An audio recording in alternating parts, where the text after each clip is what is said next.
Hello viewers, இன்னைக்கு நம்ம பார்க்க போறது One Piece movie The Cursed Holy Sword Part 4.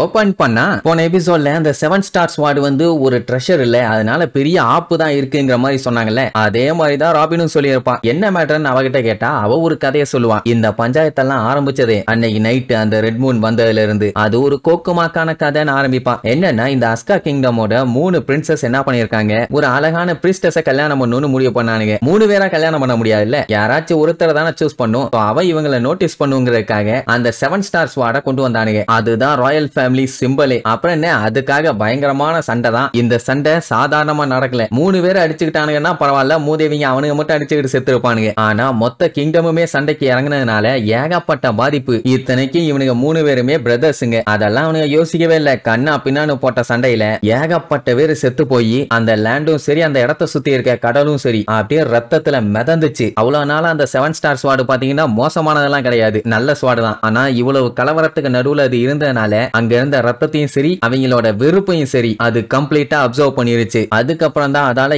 ஏகப்பட்ட அழிவு, கொஞ்ச நஞ்சம் இல்ல. சொல்ல போனா அது ஒரு கர்ஸ்டு ஸ்வாடாவே மாறி கடைசியில அந்த அஸ்கா கிங்டமையே மொத்தமா அழிச்சிருச்சு. இப்படி எல்லாத்தையுமே ரோபின் படிச்சு சும்மா பக்காவா கதையை சொன்னதை கேட்டுட்டு அங்க இருந்தவங்க எல்லாம் அசந்து போயிட்டாங்க. எங்க ரோபின் வந்து சாதாரண ஆளு இல்லப்பா, அவ ஒரு ஆர்கியாலஜிஸ்ட். அண்ட் எங்க கேங்லயே அவ தான் செம ஸ்மார்ட்டான ஆளு அப்படின்ட்டு சாப்பர் பில்டப் எல்லாம் பண்ணுவான். என்ன ஒரு பஞ்சாயத்துனா ஒரு குறிப்பிட்ட லெவலுக்கு மேல அவளால ரீட் பண்ண முடியல, பயங்கரமா அழிஞ்சு போயிருக்கும். ஐயோ கதை என்னன்னு தெரியாம போயிருச்சேன்னு ஃபீல் பண்ண தேவையில்லை. இதுக்கப்புறம் என்ன நடந்துச்சுன்னு அந்த தாய் கிழவிக்கு நல்லா தெரியும். பாட்டி கொஞ்சம் கதையை அவுத்து விடுங்க. என்ன ஒண்ணு பாட்டிகிட்ட கதை கேட்டா சொல்ல மாட்டேன்னா சொல்லுவாங்க. அந்த கொடூரமான மோசமான கர்ஸ்ட் ஸ்வாட் தான் 7 ஸ்டார் ஸ்வாட். அடுத்தடுத்து அந்த ஸ்வாடால ஏகப்பட்ட சண்டை, எக்கச்சக்க ரத்தம், சண்டை வேற லெவல்ல பெருசா ஸ்ப்ரெட் ஆகி ஏகப்பட்ட பேர்த்து அது காவு வாங்கிருச்சு. இவங்களோட அழகான ஓஷனை கடைசியில டார்க்னஸ் தான் ரூல் பண்ணுச்சு. இனி இது எப்படியாச்சும் சரி பண்ணும்ல. இந்த பஞ்சாயத்து எங்க ஸ்டார்ட் ஆச்சு, அந்த பிரீஸ்டஸ் ஆல தானே. உடனே அவங்க என்ன பண்ணிட்டாங்க, இனிமேட்டு நம்ம கண்ட்ரி இந்த மாதிரி ரத்த கலர் ஆக கூடாது, இதை தடுக்கணும்னு சொல்லி அந்த 7 ஸ்டார் ஸ்வாடுக்குள்ள இருந்த மொத்த வெறுப்பையுமே உங்களுக்குள்ள கொண்டு வந்து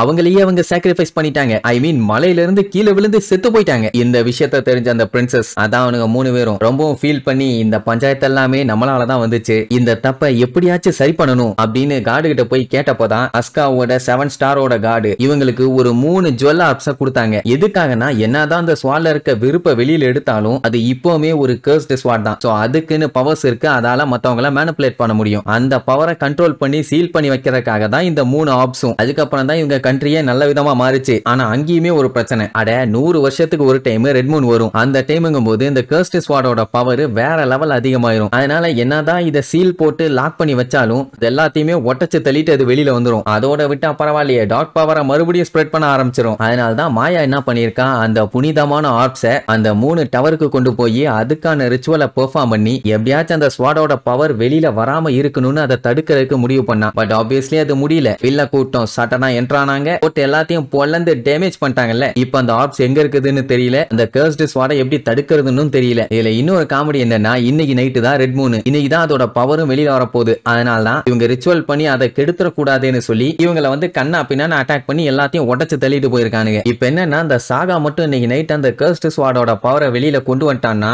அதுக்கப்புறம் யாராலையுமே அவனை ஸ்டாப் பண்ண முடியாது. அதனால தான் முன்னாடியே ஸ்டாப் பண்ணலான்னு அந்த ரிச்சுவலை பண்ண பார்த்தாங்க, அதுக்குள்ள வந்து கெடுத்துட்டானுங்க. இதுல இன்னொரு காமெடி என்னன்னா, அவனுங்களால வந்து அந்த ஆப்ஸை தொட கூட முடியாது. ஏன்னா அவனுங்களுக்கு எல்லாம் டார்க் பவர் வேணும், அதனால அதை தொட முடியாது. அதுக்காக தான் அவனுக்கு ஜோரோவை யூஸ் பண்ணிருக்கானுங்க. ஏன்னா அவன் தானே அதை எடுத்துட்டு வந்து தூக்கி போட்டு போயிருப்பான். இப்ப என்ன கன்ஃபியூஷன்னா, எதுக்காக ஜோரோ அவங்களுக்கு ஹெல்ப் பண்றான், அந்த சாகாங்கிறவன் யாரு, என்ன மேட்ரு, கண்டிப்பா எங்காவது தப்பு பண்ண மாட்டான் அப்படிங்கிற மாதிரி நம்ம நம்பி அடிச்சு சொல்லுவா. அதுக்கப்புறம் தான் மாயா இன்னொரு கதையை சொல்லுவா. அட வேற ஒண்ணும் இல்ல, நம்ம ஜோரோவும் அந்த சாகாவும் சின்ன வயசுல நல்ல ஃப்ரெண்ட்ஸுங்க. எப்படின்னா ஒரே டோஜோல கத்தி சண்டை பழகி இருப்பானுங்க. இந்த கதையை அவன் இங்க இருக்கும் போது இவளுக்கு சொல்லி இருப்பான். அண்ட் இன்னொரு மேட்டர் என்னன்னா, அவங்களுக்குள்ள ஒரு ப்ராமிஸும் இருக்காமா. அது என்னன்னு கேப்பா. அப்படியே கட் பண்ணி ஒரு சின்ன பிளாஷ்பேக் மாதிரி காட்டுவாங்க. ஜோரோ இதுக்கு முன்னாடி பாத்தீங்கன்னா ஒரு பைரட் ஹண்டரா தானே இருந்தான். அப்பாவே ஒரு பைரட் குரூப்பை போட்டு பொலன்னு பொலந்து கட்டிட்டு, ஏண்டா உங்களை தான் இந்த ஏரியாலேயே பெரிய பயங்கரமான பைரட் குரூப்னு சொன்னாங்க, சொத்தைகளா இருக்கீங்க, காசு கொடுத்து நீயே பில்டப் பண்ண சொன்னியா, ஓவரா பேசிட்டானேன்னு சொல்லிட்டு போகும்போது அவன் கண்ணை வச்சு ஜோரோவை சுட போவான். உன்னால எல்லாம் அதை வச்சு அவனை தோக்கடிக்க முடியாது வந்துட்டாரான்னு ஒரு சவுண்ட். யாரான்னா சாகா. வந்த வேகத்துல கத்திய வச்சு ஒரே போடு, அவனும் காலி. ஜோரோக்கு ஒரே ஷாக்கு, என்ன திடீர்னு இவன் இங்க வந்திருக்கானேன்னு. அட வேற ஒண்ணும் இல்ல, நம்மால பைரட் ஹண்டரா மாதிரி ஸ்ட்ராங்கான பைரட்ஸ் கூட எல்லாம் சண்டை போட்டு அவனோட ஸ்கில்ல டெவலப் பண்ணிட்டு இருக்கான். அதே மாதிரிதான் இப்ப இவனும் ஒரு ஸ்வாட்ஸ்மேனா அவனோட ஸ்கில்ல டெவலப் பண்ணுங்கிறதுக்காக வாரியரா ஒரு ஜேர்னி கிளம்பிட்டான்னு வைங்க. கண்டிப்பா உன்னை ஒரு நாள் நான் பாப்பேன்னு நினைச்சேன், பாத்துட்டேன்னு சொல்லும் போது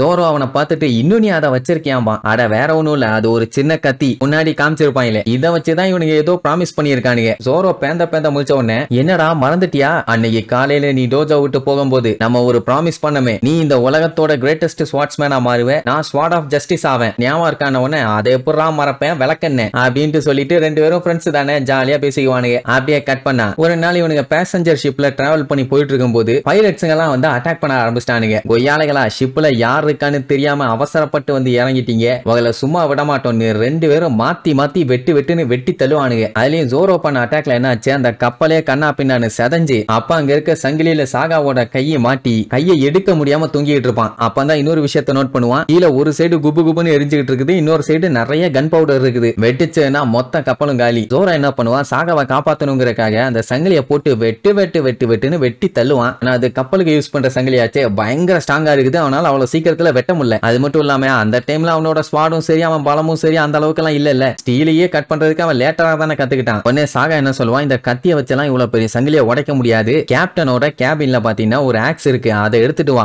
அப்பதான் இதை உடைக்க முடியும்னு சொன்ன உடனே இவனை இங்கே இப்படி விட்டுட்டு போறதுக்கு அவனுக்கு மனசு இல்ல. அதெல்லாம் எனக்கு ஒண்ணாகாது, சட்டுன்னு எடுத்துட்டு வா, என்ன நான் பாத்துக்கிறேன்னு சொன்ன உடனே இவன் பார்த்து பத்திரமா இருமா, அவன் நீ செத்துறாதேம்பா. மேட்டர் என்னன்னா அந்த கன் பவுடர் வெடிக்க போகுதுன்னு சாகாக்கு தெரிஞ்சு போச்சு. எப்படியும் ஜோரோ கிட்ட சொன்னா அவன் இங்க இருந்து நகரவே மாட்டான், இவனை காப்பாத்துறங்கிற பேர்ல ஏதாச்சும் பண்ணி அவனும் செத்து போயிருவான். அதனாலதான் இப்படி ஒரு பொய்ய சொல்லியிருப்பான். என்னாவும் ஜோரோ அந்த இடத்தை விட்டு கொஞ்சம் தூரம் தள்ளி போறக்குள்ளேயே பட்டால்னு வெடிச்சு தெரியும். அதுல பாத்தீங்கன்னா ஜோரோ எஸ்கேப். சொல்ல போனா நியாயப்படி சாகா அன்னைக்கு செத்துருக்க வேண்டியது, ஆனா அவன் சாகல. அவ்வளவு பெரிய எக்ஸ்ப்ளோஷன்ல எப்படி உயிர் பொழைச்சானே தெரியல, அது ஒரு மிராக்கிள். அதுக்கப்புறம் சாகாவோட ரைட் ஹேண்ட் பாத்தீங்கன்னா யூஸ்லெஸ்ஸா போயிருச்சு. அப்புறம் என்ன பையன் அதுல விரக்தி ஆகி அதுக்கப்புறம் தான் இந்த ஐலாண்டுக்கு வந்து சேர்ந்தான். இதெல்லாம் கேட்கும் போதே நல்லா தெரியுது அவன் ஜோரோவோட உயிரையே காப்பாத்தி இருக்கான்னு. பட் இந்த கதையெல்லாம் கேட்கும் போது அவனை பார்த்தா ஒன்னும் கெட்டவ மாதிரி தெரியலையே, நல்ல மாதிரி தானே இருக்குது. அப்புறம் இப்படி ஆச்சுன்னு கேட்டா அவன் இந்த ஐலாண்டுக்கு வந்தப்போ ரொம்பவும் சோம்பேறியாவும் ரொம்பவும் டல்லா தான் இருப்பான். ஆனா மாயா அவன் கூடவே இருந்து அவனுக்கு சப்போர்ட் பண்ணி கொஞ்சம் கொஞ்சமா அவனுக்குன்னு ஒரு ஹோப்பை கொடுத்து அவனை நார்மலா பழையபடி ஜாலியாவே மாத்திட்டான். எல்லாம் என்ன நினைச்சிட்டாங்க,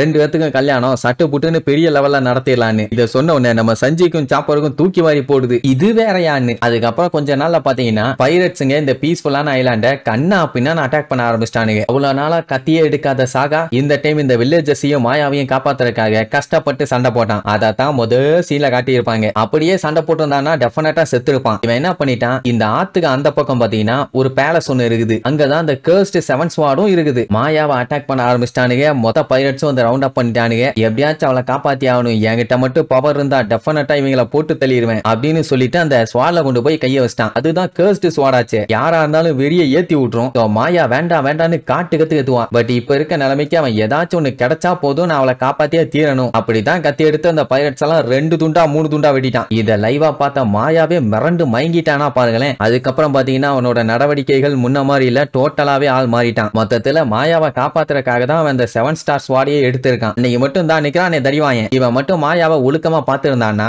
இன்னைக்கு இந்த பஞ்சாயத்து இல்லாம இருந்திருக்கும். நான் பெரிய தப்பு பண்ணிட்டேன்னு ஃபீல் பண்ணுவான். இனிமேட்டு ஃபீல் பண்ணி என்ன ஆகுது, அந்த கர்ஸ்ட் ஸ்வாடோட பவர் பாத்தீங்கன்னா சாகாவோட மைண்ட கம்ப்ளீட்டா கண்ட்ரோல் பண்ணிட்டு இருக்குது. இதுல மெரைன் ஸ்வாட்ஸ்மேன்ஸை வேற ஒன்னா சேர்த்து வச்சிருக்கான். இது மட்டும் இப்படியே போச்சுன்னா கூடிய சீக்கிரத்துல இந்த உலகத்தையே டார்க்னஸ் மட்டும்தான் ரூல் பண்ணும். அதுக்கப்புறம் எங்க பார்த்தாலும் ரத்தக்கார தான், அதுல எந்த டவுட்டும் இல்லைன்னு ஒண்ணு சாப்பர்கள்லாம் தூக்கி வாரி போடும். அட வேற ஒண்ணும் இல்ல, பவர் அதிகமானவன ஒரு பெரிய படையையே உருவாக்குவான், அதை வச்சுட்டு போருக்கு போவான், ஏகப்பட்ட பேர் சாவாங்க. இதெல்லாம் யோசிச்சு பார்த்துட்டு என்ன பண்றதுன்னு தெரியாம மாயா பயங்கரமா ஃபீல் பண்ணுவா. சரி இதுக்கப்புறம் என்னென்னலாம் கோக்குமாக்கு வேலைகள் நம்ம பயலுக பண்ண போறாங்க, அந்த கர்ஸ்ட் ஸ்வாட் கிட்ட இருந்து சாகாவையும் சாகா கிட்ட இருந்து ஜோரோவையும் காப்பாத்தினாங்களா இல்லையான்னு அடுத்த பாட்டுல பார்க்கலாம். டாடா.